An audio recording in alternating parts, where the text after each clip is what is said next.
दोस्तों नमस्कार। दोस्तों मैं विमल शाही आप सभी लोगों का अपने चैनल में स्वागत करता हूं और उम्मीद करता हूं कि आप लोग सब लोग स्वस्थ होंगे एवं मस्त होंगे। सभी राष्ट्रवादियों और सनातनियों से ये निवेदन रहेगा कि आप लोग मेरे चैनल को सब्सक्राइब कर लीजिए और वीडियो को लाइक एवं शेयर भी कीजिए।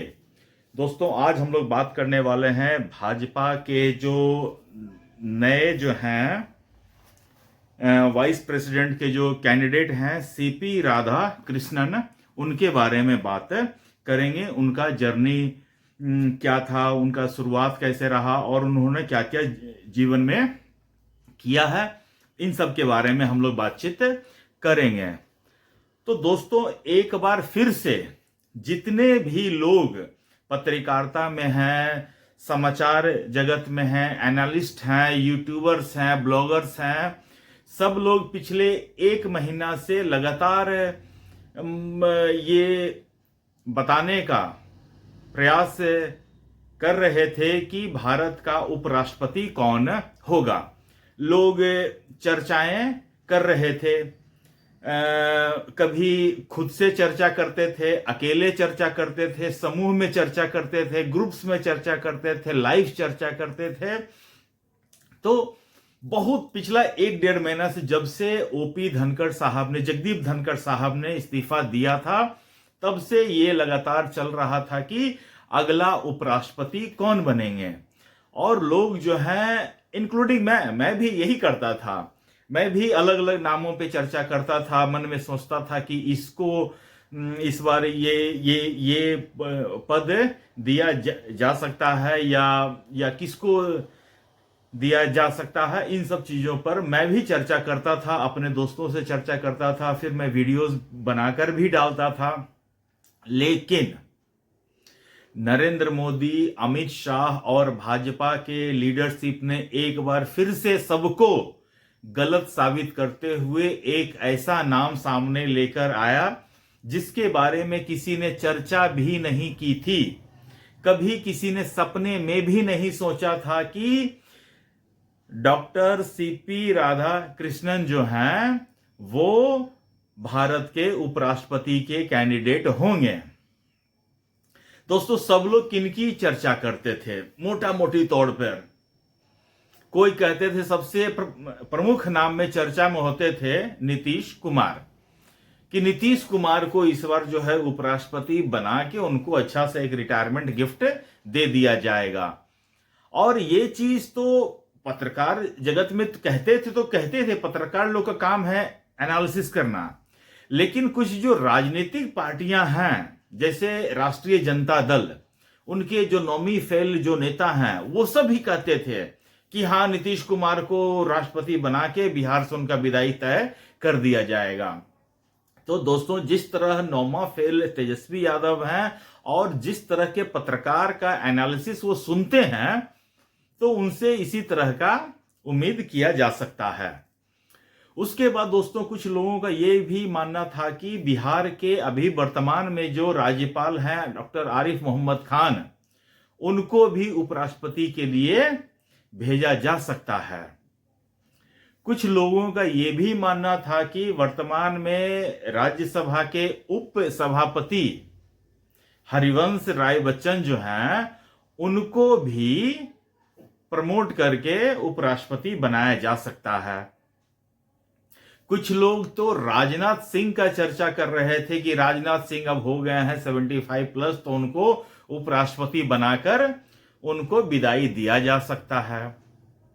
और भी तरह तरह के नाम। एक बात तो तय था कि इस बार भाजपा जो है, पिछले बार जो गलती की थी, अपनी गलती से सीखते हुए इस बार बाहर से आए हुए या किसी पैराशूट कैंडिडेट को उन्होंने राष्ट्रपति उपराष्ट्रपति का कैंडिडेट डिक्लेयर नहीं किया, जैसा कि जगदीप धनखड़ के केस में हुआ था। जगदीप धनखड़ जन्मजात भाजपा के थोड़ी न थे। जगदीप धनखड़ पहले कांग्रेस में थे, फिर यहां गए, फिर वहां गए, तब जाकर भाजपा में आए हैं। इनकी कोई संघ की पृष्ठभूमि या फिर एबीवीपी का पृष्ठभूमि या भाजपा का पृष्ठभूमि ऐसा नहीं था। लेकिन अभी जो वर्तमान में जो चुने गए हैं, जिनका नाम का अनाउंसमेंट हुआ है, सीपी राधा कृष्णन जी, इनका ये प्योर भाजपाई हैं, प्योर संघी हैं, बिल्कुल खांटी आरएसएस वाले हैं। तो 16 साल की उम्र से ही इन्होंने आरएसएस का स्वयंसेवक बनना शुरू कर दिया था, उनकी शाखाओं में जाना शुरू कर दिया था। तो दोस्तों आइए पहले एक झलक में देखने का कोशिश करते हैं कि डॉक्टर है या नहीं है पता नहीं, लेकिन सीपी राधा कृष्णन के पृष्ठभूमि पे नजर डालते हैं। तो इनका जन्म जो है 20 अक्टूबर 1957 को तमिलनाडु में हुआ था। इन्होंने बीबीए की शिक्षा प्राप्त की है, तो ये डॉक्टर नहीं है। और ये जैसा मैंने पहले कहा कि 16 वर्ष की आयु से ही आरएसएस के स्वयंसेवक थे और वर्तमान में अभी महाराष्ट्र के राज्यपाल भी हैं। इनका राजनीतिक सफर देखिए तो 1996 में ये भाजपा तमिलनाडु के प्रदेश के सचिव थे। उसके बाद 1998 से 99 तक में ये कोयम्बटूर के सांसद भी थे तमिलनाडु। उसके बाद 2004 से 2007 तक ये तमिलनाडु भाजपा के अध्यक्ष भी रहे हैं। उसके बाद 2016 से लेकर 2020 तक ये कोयर बोर्ड के अध्यक्ष भी रहे हैं।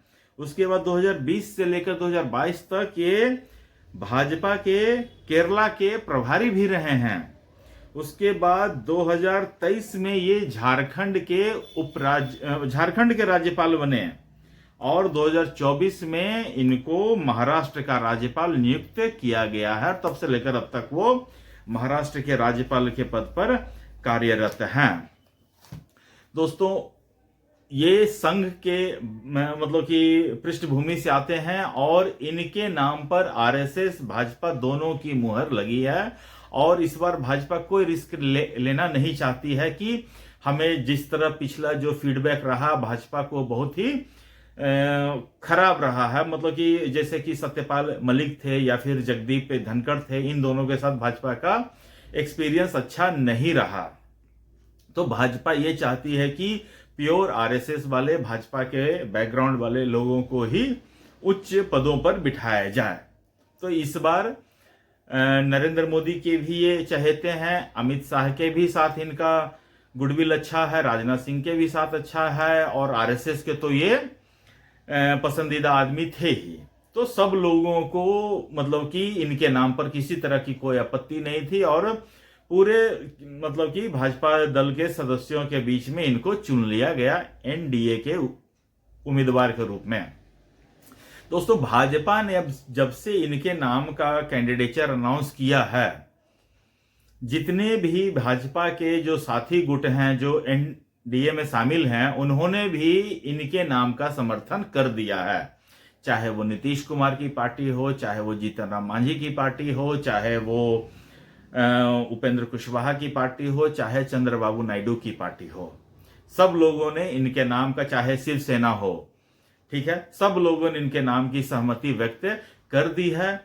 और भाजपा ये चाह रही है कि इनका जो चुनाव हो वो बिना किसी चुनाव के हो जाए, मतलब सर्वसम्मति से इनको उपराष्ट्रपति पद का कैंडिडेट मान लिया जाए। इसीलिए इसके चुनाव को देखने के लिए राजनाथ सिंह को प्रभारी नियुक्त किया गया है। राजनाथ सिंह जो है, जैसे ही इनको प्रभारी नियुक्त किया गया, राजनाथ सिंह अन्य पार्टियों के नेताओं से इन्होंने बात करना शुरू कर दिया है ताकि इनके लिए समर्थन जुटाया जा सके। अब इसकी चुनाव आएगी, अभी देखिए चुनाव का डेट है, जिस डेट पे होना उस डेट पर होगा, लेकिन विपक्ष की तरफ से कौन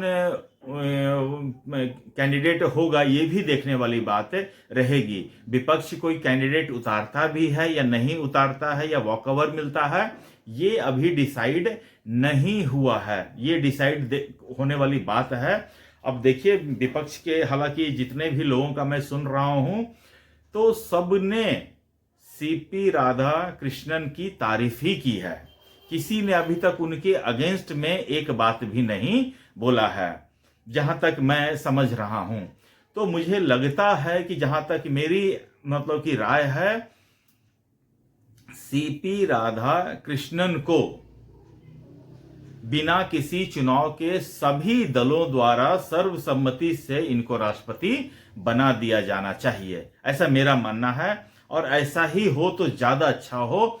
कम से कम जो इस समय राजनीति में जो इतनी उठापटक चल रही है, खटास आ चुकी है, कम से कम ये चुनाव जो है लोगों में मिठास भरने का काम करेगा। और जो मोहब्बत की दुकान खोले हैं या नफरत की दुकान खोले हैं, उन सबको भी थोड़ा सा अकल आएगा। तो दोस्तों, मुझे आज के लिए इतना ही अपडेट देना था। आप लोग अपना ख्याल रखिए, स्वस्थ रहिए, मस्त रहिए। तब तक के लिए नमस्कार, बाय।